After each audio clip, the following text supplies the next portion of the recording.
हर खबर पर होगी आपकी पकड़। डाउनलोड कीजिए एबीपी लाइव ऐप। अब जानिए खबरें इत्मीनान से। कांग्रेस नेता राहुल गांधी ने अमेरिकी अखबार वॉल स्ट्रीट जर्नल की एक रिपोर्ट में हुए खुलासे का हवाला देते हुए बीजेपी पर बड़ा आरोप लगाया है।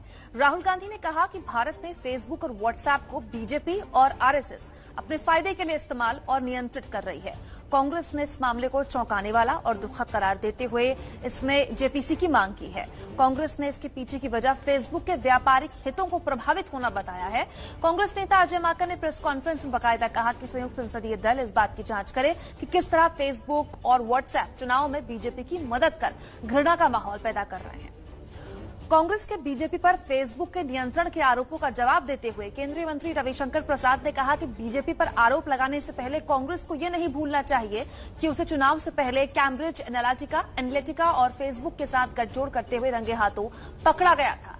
सच ये है कि आज के समय में सूचना और स्वतंत्रता की अभिव्यक्ति पर कोई रोक नहीं। रविशंकर प्रसाद ने कांग्रेस से बेंगलुरु हिंसा पर चुप्पी साधने पर भी सवाल उठाए। यूपी सरकार के मंत्री और पूर्व क्रिकेटर चेतन चौहान का कल निधन हो गया। चेतन चौहान कोरोना से संक्रमित थे और 15 जुलाई से गुरुग्राम के मेदांता में भर्ती थे। शनिवार को तबियत ज्यादा खराब होने पर उन्हें वेंटिलेटर पर रखा गया। दिवंगत चेतन चौहान का अंतिम संस्कार आज हापुड़ के गढ़मुक्तेश्वर में किया जाएगा।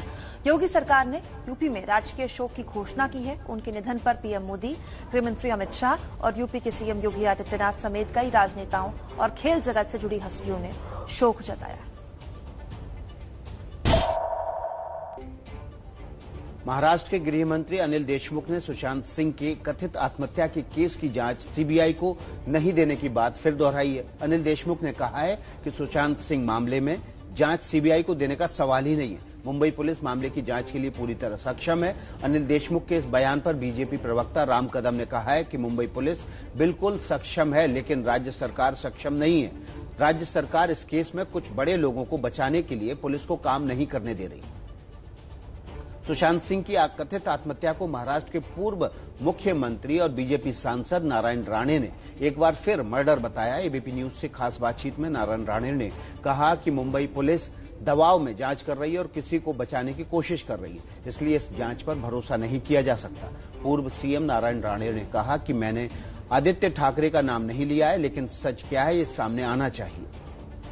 राजस्थान में घर वापसी के बाद कांग्रेस ने सचिन पायलट की मांग मानते हुए अजय माकन को राजस्थान कांग्रेस का प्रभारी बना दिया है। अजय माकन को प्रभारी बनाए जाने पर सचिन पायलट ने ट्वीट कर खुशी जताई है। सचिन पायलट लंबे समय से अविनाश पांडे को हटाने की मांग कर रहे थे। घर वापसी के समझौते में सचिन पायलट ने उन्हें हटाने की मांग रखी थी। यूपी के बुलंदशहर में एसआईटी ने मेधावी छात्रा सुदीक्षा भाटी की मौत के केस को सुलझाने का दावा किया है। पुलिस दावा कर रही है कि छात्रा की मौत हादसे में हुई और छेड़छाड़ छात्रा के साथ नहीं हुई। इस मामले में पुलिस ने सीसीटीवी फुटेज और मोबाइल सर्विलांस के आधार पर बुलेट सवार 2 लोगों को गिरफ्तार किया है। आरोपियों के नाम है दीपक सोलंकी और राजू। दीपक ने पुलिस को बताया कि उसकी बुलेट के आगे अचानक से ऑटो आ जाने की वजह से बुलेट अनियंत्रित हो गई और पीछे से आ रही सुदीक्षा की स्कूटी से टकरा गई। हादसे में सुदीक्षा की मौत हो गई थी। जेडीयू प्रमुख और बिहार के सीएम नीतीश कुमार ने राज्य के उद्योग मंत्री श्याम रजक को जेडीयू से निष्कासित कर दिया है। जेडीयू के प्रदेश अध्यक्ष वशिष्ठ नारायण सिंह ने कहा कि श्याम रजक पार्टी विरोधी कामों में संलिप्त पाए गए थे, इसलिए उनको निकाल दिया गया। श्याम रजक आज खुद ही अपने पद से इस्तीफा देने वाले थे। श्याम रजक ने उद्योग विभाग के प्रधान सचिव एस सिद्धार्थ के कामकाज की सीएम नीतीश कुमार से शिकायत की, जिसके बाद नीतीश कुमार ने श्याम रजक से नाराज हो गए थे। पूर्व राष्ट्रपति प्रणब मुखर्जी की हालत अब भी गंभीर बनी हुई है। Army research and referral hospital की तरफ से बयान जारी में कहा गया है कि पूर्व राष्ट्रपति की हालत में कोई बदलाव नहीं है और अब भी वो वेंटिलेटर सपोर्ट पर हैं। 11 जुलाई को प्रणब मुखर्जी की ब्रेन में खून का थक्का जमने के बाद सर्जरी की गई, जिसके बाद उनकी तबीयत ज्यादा खराब हो गई। पूर्व राष्ट्रपति प्रणब मुखर्जी को कोरोना पॉजिटिव भी हैं। भारत नेपाल संबंधों में आई तल्खी के बीच आज दोनों देशों में वार्ता होने जा रही है। नेपाल में विवादित नक्शा पास होने के बाद ये पहला मौका है जब दोनों देश किसी वार्ता में शामिल होंगे। भारतीय राजदूत विजय मोहन क्वात्रा और नेपाल के विदेश सचिव शंकर दास बैरागी आज द्विपक्षीय वार्ता में शामिल होंगे। दोनों देशों के बीच जारी द्विपक्षीय आर्थिक और विकास परक परियोजनाओं की समीक्षा के लिए बैठक 2016 से हर साल आयोजित की जाती है। सुप्रीम कोर्ट में आज कोरोना संक्रमण को देखते हुए इंजीनियरिंग प्रवेश परीक्षा, जेईई और मेडिकल प्रवेश परीक्षा नीट को टालने की मांग पर सुनवाई होगी। 11 छात्रों की तरफ से कोर्ट में दायर की गई इस याचिका में कहा गया है कि जेईई मेंस की परीक्षा 1 से 6 सितंबर के बीच और नीट 13 सितंबर को करवाने की घोषणा की गई है, लेकिन देश में अभी कोरोना का खतरा बना हुआ है, इसलिए कोर्ट कोरोना से हालात ठीक न होने तक परीक्षा न आयोजित करने का आदेश दे। टेलीकॉम कंपनियों पर एडजस्टेड ग्रॉस रेवेन्यू बकाया मामले पर सुप्रीम कोर्ट में आज सुनवाई होगी। शुक्रवार को कोर्ट ने 25,000 करोड़ रुपए के बकाया वाले अनिल अंबानी के आरकॉम स्पेक्ट्रम का जियो की ओर से इस्तेमाल करने पर सवाल उठाया था। कोर्ट ने कहा कि जो कंपनी स्पेक्ट्रम का इस्तेमाल कर रही है वो बकाया क्यों नहीं चुका सकती। जियो ने जवाब दिया था कि उसने सरकार की तरफ से तय नियम के मुताबिक आरकॉम से समझौता किया था और इसके लिए तय फीस भी चुकाई थी।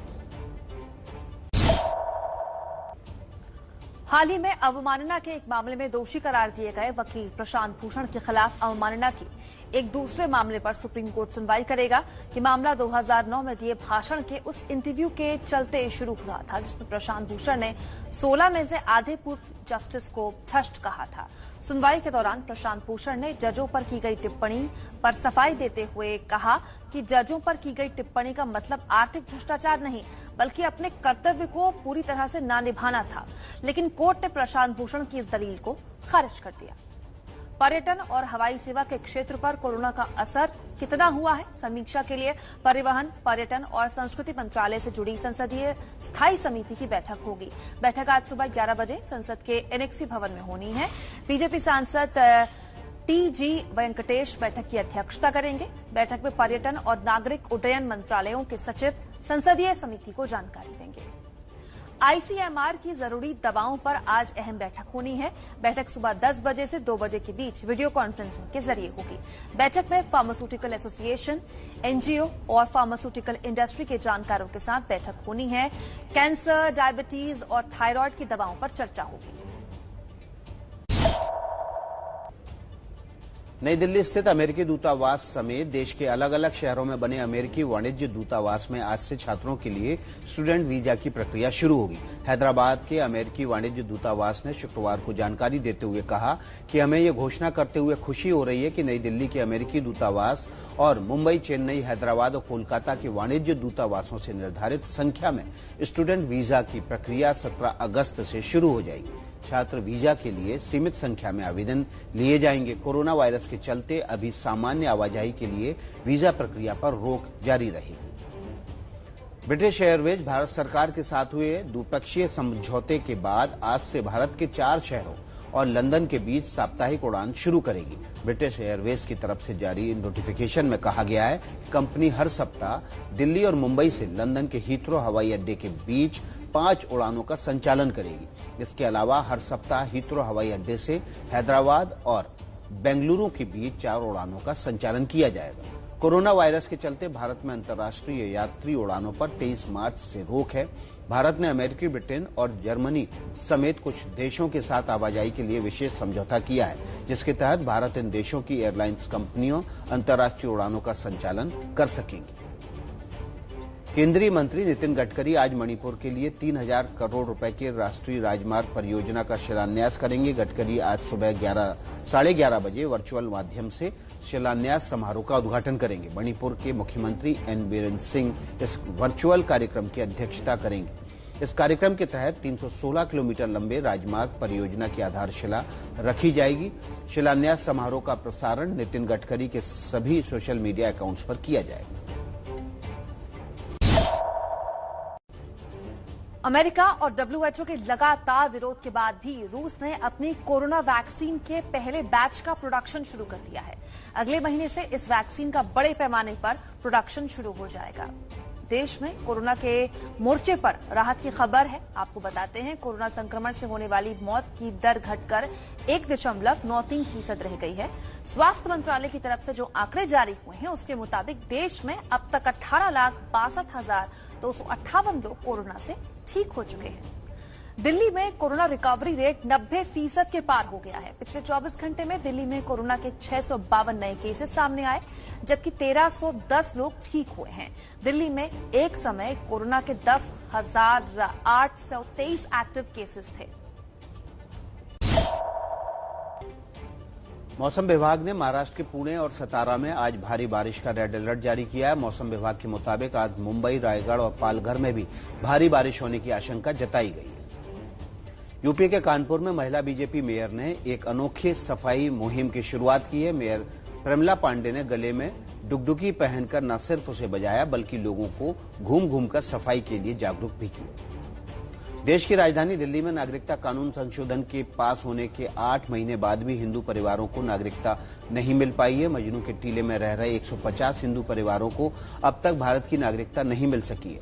कई साल पहले पाकिस्तान से भारत आए ये नागरिकता की आस में मुश्किल भरी जिंदगी जीने को मजबूर है। नागरिकता कानून संशोधन के पास होने की खुशी में इन्हीं परिवारों में से एक परिवार ने अपने घर जन्मी बेटी का नाम नागरिकता रखा था।